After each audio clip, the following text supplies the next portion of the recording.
Mga kalakbay, once again, this is Team Habrel. Ngayon, magko-commute tayo ng napakaaga.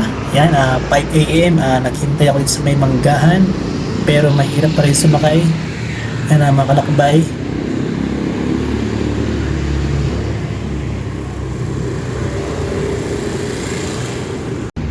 Naisipan kong pumunta ng highway. Kasi dito, napupuno na ang mga minibus.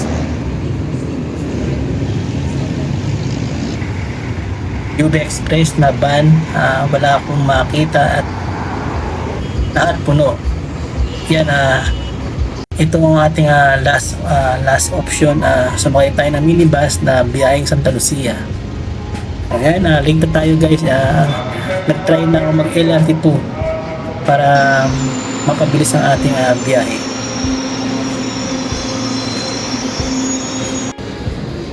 Yan, after nyan na guys, pumunta ako ng MRT3.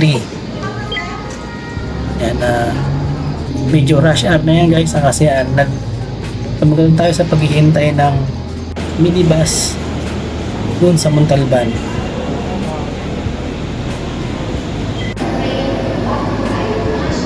Yan, maswerte tayo at hindi ganun kasikip yung tren ng MRT.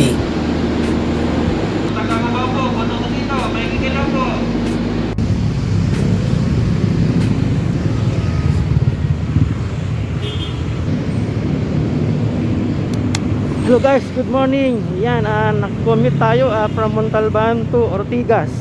Yan, nakita natin kung paano mag-commute. Napakahirap kasi Lunes sa Lunes, mahirap sumakay kahit dun sa Montalban. Punuan yung mga biyaheng Cubao na minibus. Yan, nakita nyo, sumakay pa tayo ng minibus na papuntang Santa Lucia, and then nag LRT2 at nag MRT3. Yan, ngayon patungo tayo sa aming office. Yan guys, hanggang dito lang. This is Team Habrel. Don't forget to like, share, and subscribe.